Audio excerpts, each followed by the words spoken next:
Welcome back to Uncensored. Douglas Murray and Cenk Uygur are on bitterly opposing sides of a debate on Israel's war in Gaza. Millions have watched them passionately articulate their cases on this show, but never together. So tonight, on our final show of the year, we've invited these two big brains to debate the big outstanding questions on this conflict. How does the war end? Will Israel face repercussions for the scale of its response to October the 7th? Has it committed war crimes? What is the future, if any, for Hamas, for Gaza, and for the prospects of a true Palestinian state?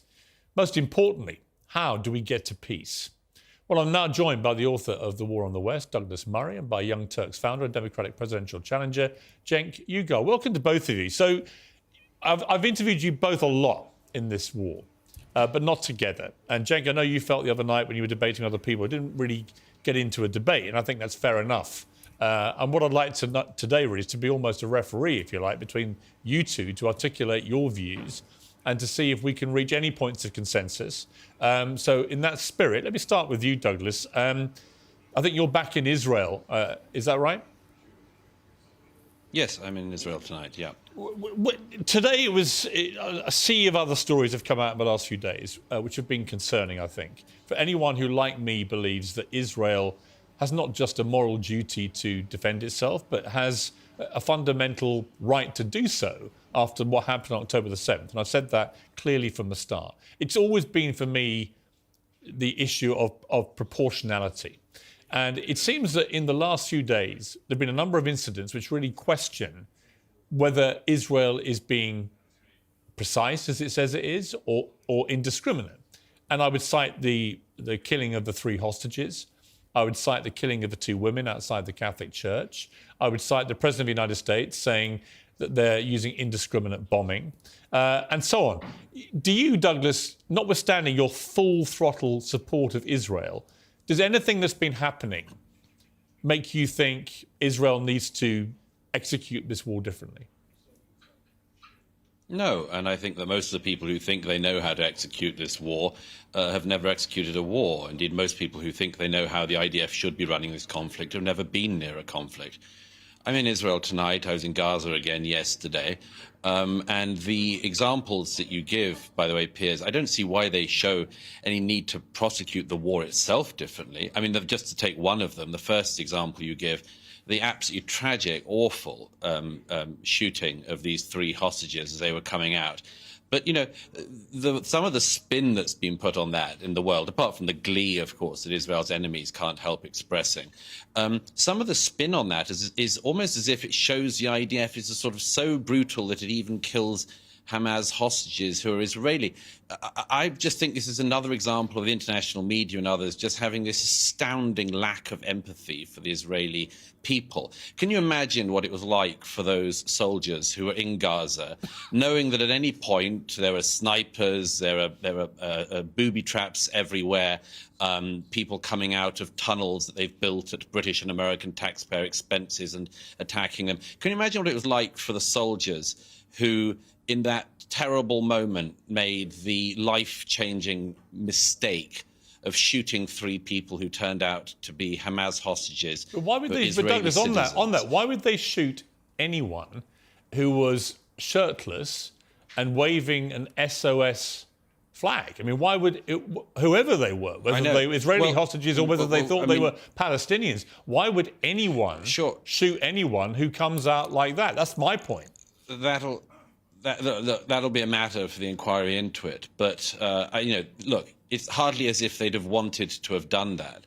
What this demonstrates is, in this incredibly close conflict, in a heavily built-up area, with people coming out from all sides, firing, shooting, detonating, people make mistakes. Of course they do. That's just a human reality of war, horrible as it is.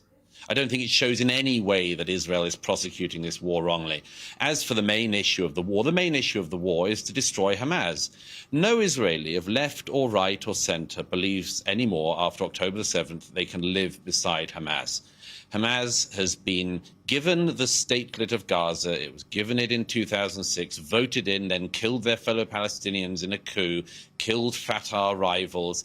And they've run the Gaza for almost 18 years now. And they've produced a new generation of people whose main aim in life, it seems, according to their textbooks and their classes, is to regard Jews as enemies who should be killed. This is just an unbelievable waste, a waste of life on every side. But apart from anything else, a waste of those Palestinian lives, of children who grew up under Hamas's rule, if you can call it that, who have been indoctrinated into becoming sociopaths by a psychopathic terror organization, Hamas. All right, Cenk, you've been listening to that.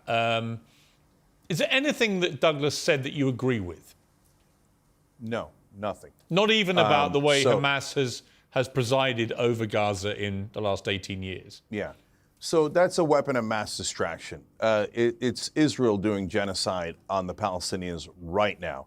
And there's IDF soldiers singing and in video that the IDF has confirmed about how they're going to wipe out the seed of Amalek. That is a verse in the old Hebrew Bible that talks about exterminating Amalek. So they're talking about genocide against Palestinians. Benjamin Netanyahu has also talked about wiping out Amalek. These are open calls for genocide. What I find stunning, Douglas mentioned stunning lack of empathy. There's 20,000 dead people in Palestine right now in Gaza. Over 8,000 of them are children.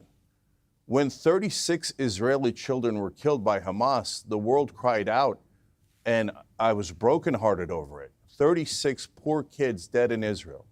Now there's over 8,000 dead kids in Gaza. You want to talk about a stunning lack of empathy. 6,400 women slaughtered in Gaza. You want to talk about terrorism? They're dropping unguided bombs, 2,000-pound bombs. Every one of those bombs is an act of terrorism. And the stunning lack of empathy towards Palestinian lives is disgusting. But I want to be clear, it is not shared by all Israelis. The dad of one of the hostages who was killed went on Israeli television and said, "Stop killing them."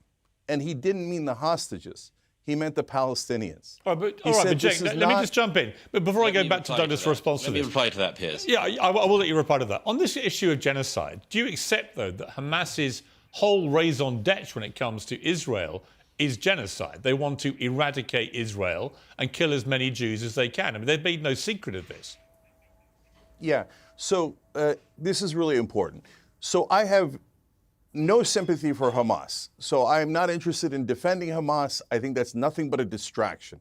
Because right now they're not fighting Hamas. They're just killing Palestinian civilians. Well, they're also killing Hamas terrorists. They are. I mean, they're killing thousands of them. Barely. No, wait a minute. Barely. But let's go to your main point, okay? So the main point is, well, Hamas threatens X, Y, and Z and has killed 1,200 people on October 7th. So that is why we have to all worry about what Hamas might do in regards to trying to... Hold on, let me finish the point. Let me finish the point. At what they might do if they had infinite power, the kind of power that Israel has. Meanwhile, Israel is actually doing the genocide, is actually preventing a Palestinian state and saying you are not allowed to exist, and if you dare try to exist, we'll kill 20,000 of your children and women. All right, Douglas, respond to that. Several things. First of all, anyone who uses the term genocide in this context simply doesn't know what they're talking about, or is a malevolent actor. I don't know if Mr. Uygur's travelled at all in his life, how far he's travelled, how many conflicts he's seen, but I'd have guessed none. And you clearly know nothing about this particular conflict, and you've obviously seen none of it. The genocide that you describe is such a smear and a libel against the Jewish state. If Israel wanted to commit genocide, I'm sure it could, but it doesn't. It doesn't remotely want to. And people like you and other pro-Palestinian propagandists have spent years claiming that Israel is committing genocide in the Gaza. By the way, the weirdest thing about this claim is that the population of the Gaza has grown by 1 million in the last 15 or so years. So if Israel was trying to carry out a genocide, it's either the worst perpetrator of genocide ever or uniquely poor at performing that task. None of the stats support that ridiculous claim. It's such a weird smear and a libel of Israel. Secondly, of course, you've just rattled off Hamas figures, as everyone of your kind always does. Thirdly, you said that the world cried. A world cried. You said the people like you who cover for the Palestinian extremists. Thirdly, you said that the world cried out for the 36 Israeli dead children. No, they didn't, and you know that very well. You know that very well. If you put up a poster to a missing dog in any Western city, that poster stays up. In city after city in America, posters of abducted Jewish children, including a 10-month-old baby, were put up and were ripped down by people who have been indoctrinated into hate of Jews.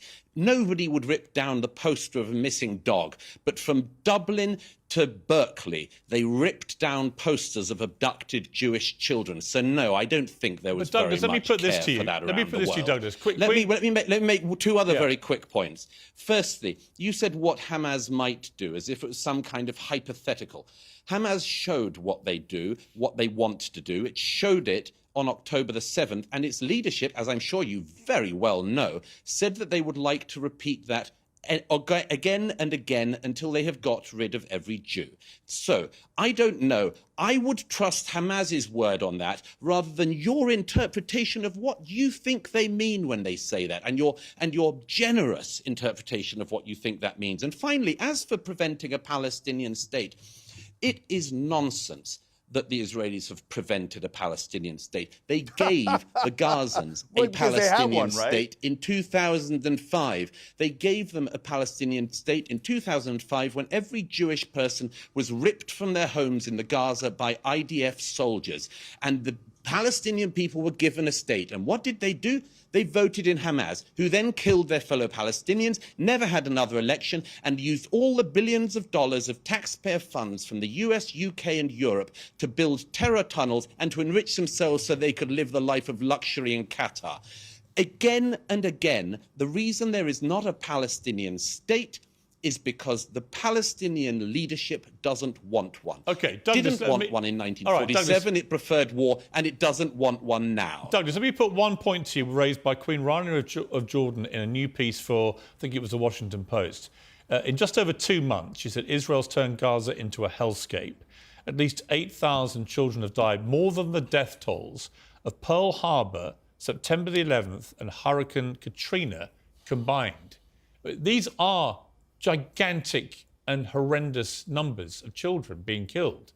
Do you not have any qualms about the number of children being killed? I mean, does it not suggest that Israel... I want to hear Queen Rania talking about this as much as I want to hear Queen Camilla or Meghan Markle. I mean, it's pathetic. Queen Rania is holding on to her own position in Jordan. The only piece of advice she has for anyone is how to marry a king. Queen Rania herself is just playing a very nasty political game. If she cared at all, and I would pose this to all the states in the region, if Jordan cared at all for the Palestinian people, they would take them in.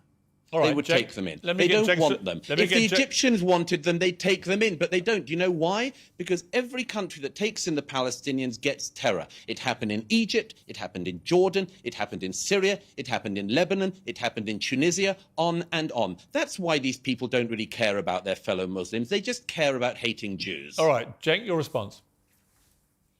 Yeah, so you asked if he cared about 8,000 dead babies, and his answer was no. Queen Rania bothers me, so complete non-answer, because he doesn't care. He doesn't think the Palestinians' lives are worth anything. He just called them all terrorists. Well, it's nice you can put that and this is what they always do. There you go. So hold on, I let you talk for a long time, so why don't you shut up for a second? So we've got all of these dead babies. We've got all of these dead babies that this monster doesn't care about. He says keep bombing them. A former intelligence officer said in the Israeli press they're using AI in a program called The Gospel, where he said it's basically a mass assassination factory. And we could all see it with our own eyes. And you could do all the propaganda you want. No one believes your nonsense. We see all the dead women. We see all the dead children. Now Israel has killed 20 times the number of civilians that Hamas killed. So would I want Hamas in charge of Israel? Never, never. I don't trust them, and I don't believe that they would be benign. So all of this propaganda about, people don't mind Hamas. No, we mind Hamas. We terribly what happened on October 7th. And I've now shown you different Israelis that have said that it's a problem.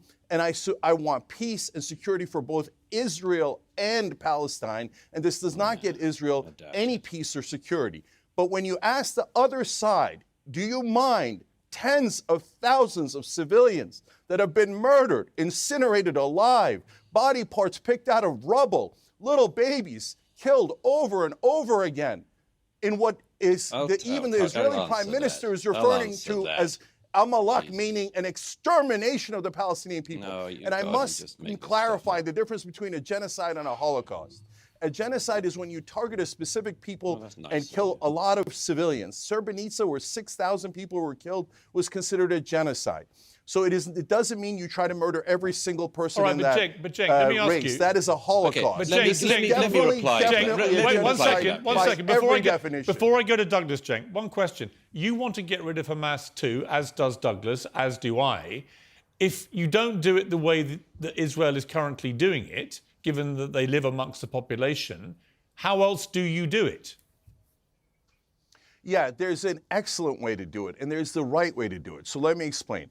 So war, this guy talks about, I love war. I go to all the conflict zones. So by watching it and rooting on for more death, I know something about conflict. You know nothing. So here's what reality is. War gets you more war, but peace actually works. So when Israel did a peace deal with Egypt, not only were the Egyptians safe, but the Israelis became safer.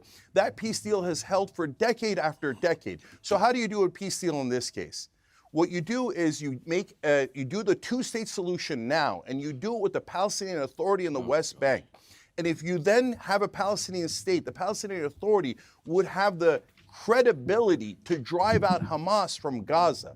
That is a realistic plan for both peace, security for Israel and the Palestinians, and driving out Hamas.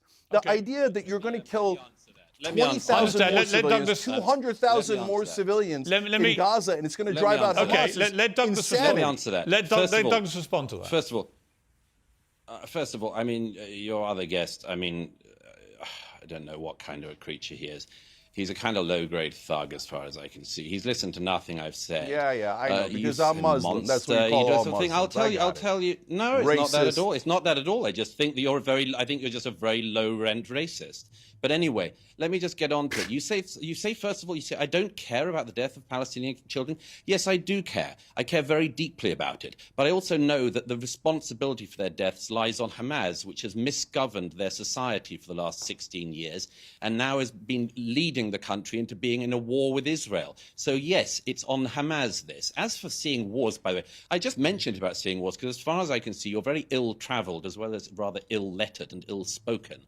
And I mention that I cover wars and go to wars because I happen to think myself that it's worth seeing things with your own eyes, including things that you don't particularly like, but you report the truth. I don't know if you ever even leave your own bedroom. And I can tell already that you don't because you've already said something that demonstrates you know nothing about this conflict. You have just demonstrated it in the following terms. You said that this is why we need to push for a two-state solution and give legitimacy to the Palestinian Authority. I'll tell you something you don't know because I guess you spent no time in the West Bank, have you?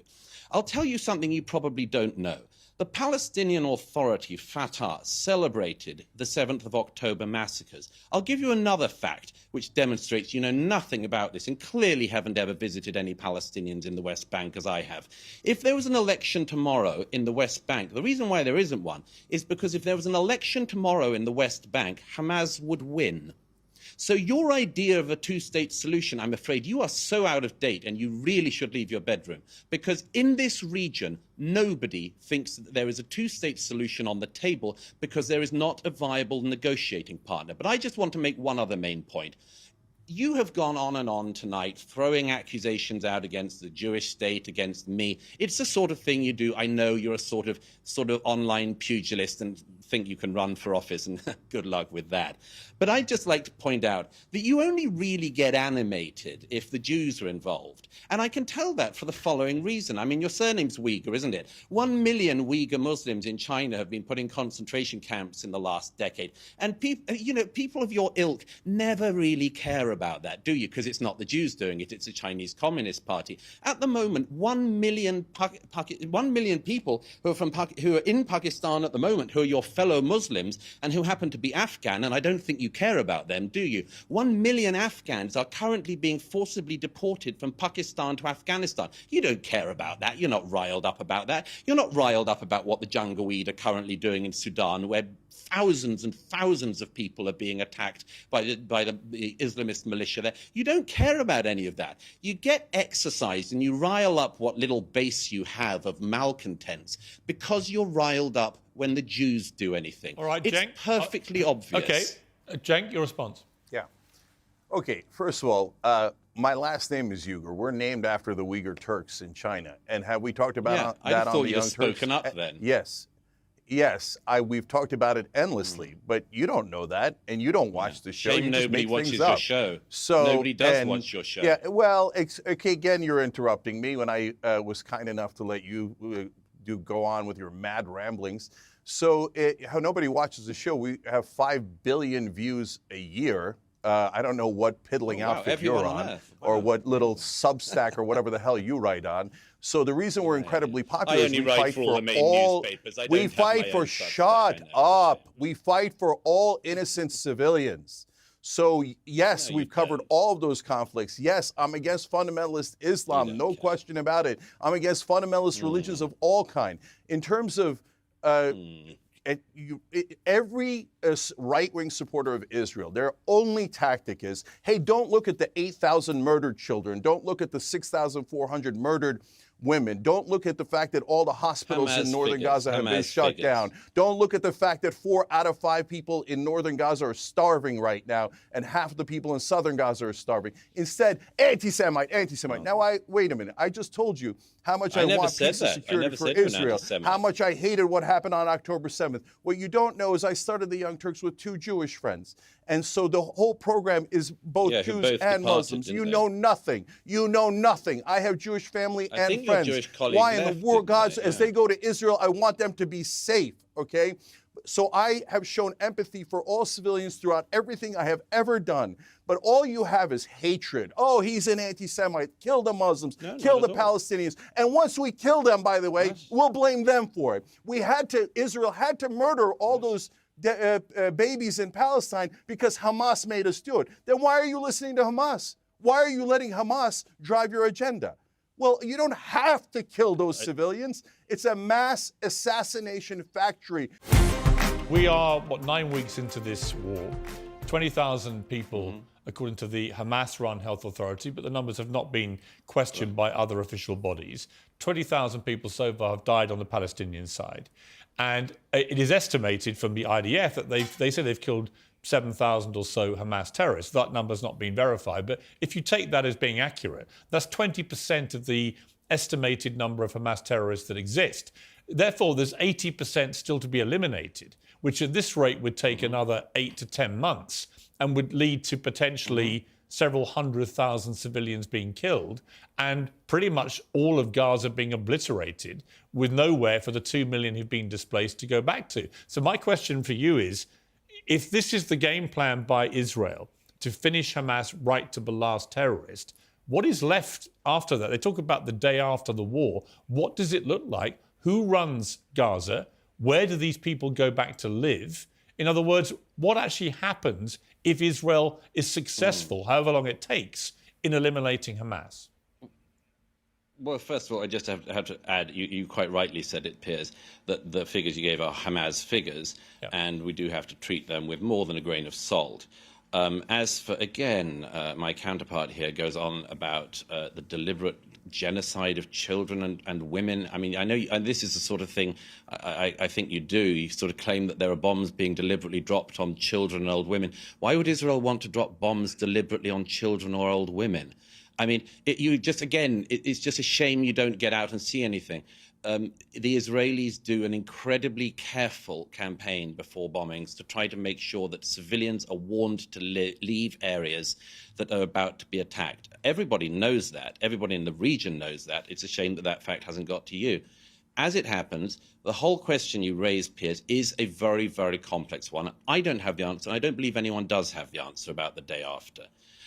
Nobody wants to rule the Gaza. The Israelis used to be in charge of it. They left, as I say, in 2005 to the last Jew. They were all taken out of their houses. Israel doesn't want to rule the Gaza. Now, who can rule the Gaza? Hamas clearly cannot, because they set it up as a terrorist statelet. Can some Fatah-like authority be encouraged to take it over? Possibly. Possibly. I spoke to one Palestinian analyst earlier today who said that actually, just as I said earlier, that an election in the West Bank today would elect Hamas, perhaps an election tomorrow, if it was to happen, and I'm not sure if that's going to be a good idea, might even actually elect not Hamas Palestinians to power. But it's a heck of a risk. The reality is that the only solution to Gaza that anyone can see, I can imagine, is that it has to be a solution which involves multiple players in the region.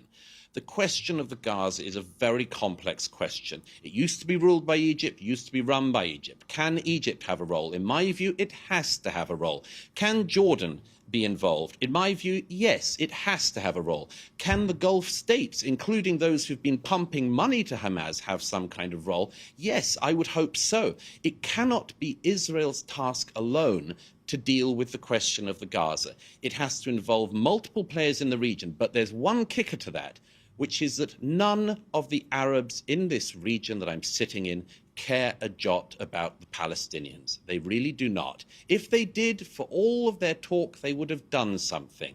They would not have decided to keep the Palestinians out, as they have in country after country. Queen Rania can invite the Gazans into Jordan. She can invite the West Bank Palestinians into Jordan. She doesn't. Egypt could open its border with Gaza. It doesn't.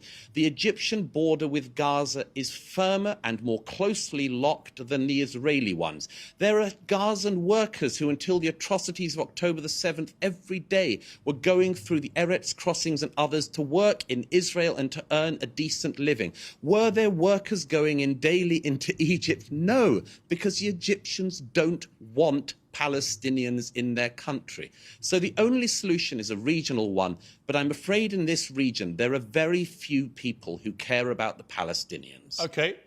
Douglas, you had the first word. Cenk, I'll give you the last word. I want to preface it by saying that it's been reported today, and this is coming from Hamas's statements, apparently, picked up by newspapers in America, that there was a new hostage deal offered, which was that Hamas were asked, will you release the 40 women and children you still have captive in return for a week-long ceasefire, and they apparently have rejected that. So I think that when we talk about behaviour on both sides, the mere fact that there are still 40 women and children in the clutches of Hamas, and God knows what they're doing to those poor women, that should be noted too. There are still innocent people being held in the most appalling conditions by Hamas, and that is also motivating Israel's response. But right. I'll give you the last word, Cenk. Yeah. So I wish to God that they would release those women and children. I think it's immoral to keep them. It's wrong in every way. But Israel kills more than 40 women and children every single day, all completely innocent. Look, even if you take IDF's outlandish numbers of 7,000 Hamas fighters killed, that means their kill ratio of civilians to fighters is still worse than Hamas's. And they have now killed 20 times the number of civilians that Hamas has killed. So when Douglas talks about driving them into Egypt or Jordan, that's just ethnic cleansing. They live in Gaza. So if you push them out and they say, well, you're all Arabs anyway, why don't you just go live somewhere else in the region? That's the definition of ethnic cleansing. that is outrageous. And he says it with blithely, with no concern, because Palestinian lives don't matter. And you ask them, hey, how many Palestinians can you possibly kill? And he never answered the question. So the reality is you cannot kill your way out of this conflict. The more that they kill, the more, what do you think that the Palestinians are going to feel? What would you feel if your family was butchered, if their heads were crushed by a bomb that was dropped on a building, if they were lit on fire by the bombs that were dropped? What would you do? You'd fight back the rest of your life. And then they are permanently occupied. And now Netanyahu says he was proud that he prevented a Palestinian state and that he will continue to prevent a Palestinian state. He is not a partner for peace. Or he profits from war. His whole career is about perpetuating war, not just to murder Palestinians, but it keeps Israel unsafe for eternity. So the whole point of Israel is to be a safe haven for oppressed Jews throughout the world. It cannot be a safe haven as long as you're imprisoning 5 million Palestinians and saying, we are never, ever going to let you go. And if you ever dare oppose us, we will kill your women and children. It's disgusting. They're not in prison. It's not what Israel was meant to do. I'd urge you again, Cenk, leave your bedroom sometime and come to this region and see it for yourself. Hey, I thought I was supposed to get the last word. This idiot's talking about bedrooms. Hey, you care about the babies. You care about the women. Douglas, why don't you admit you don't care about dead Palestinian babies, dead Palestinian women, because you don't mind it. Israel. You say right or wrong, no matter how many people they have murdered, no matter how many kids they have crushed to death, you don't care because you don't care about human beings. All you want is some sort of warmongering Israeli state, U.S. state, etc. All right, listen. I've got to wrap it up. I've got to say, listen. I think we actually had a very. I found it super evil. You don't mind the deaths of all those thousands of people. Let's not descend. Warmongering. Jake, let's not descend into this. I actually think, with a few exceptions, we had a good debate there, right? I understand passions run high. I think it's a shame whenever I do these debates when it gets ad hominem in the way that it has occasionally tonight. But I do think we've also had some really smart takes from both sides about what is going on and where we need to get to. I think we can all agree on one thing. We all want to end up with peace here somehow. It's going to be horrendously difficult. We do. It's very complicated. Piers, that's not true. But I do think I don't actually think, knowing both of you as I do, I don't believe the charge that neither of you care is true. I think you do care about all the lives that are being lost. It's just a lazy smear. And I think that we should start from an acceptance that we all care and then try and be more constructive. But listen, I thank you both for joining me. I wish you both a Merry Christmas. I'll see you both, no doubt, in the new year. And I thank you both. I thank you both for your regular contributions to the show, particularly since this war started, because I really do appreciate it. And I want to hear both sides. And I think you both articulate your cases extremely powerfully. So thank you both very much. Thank you. Thank you.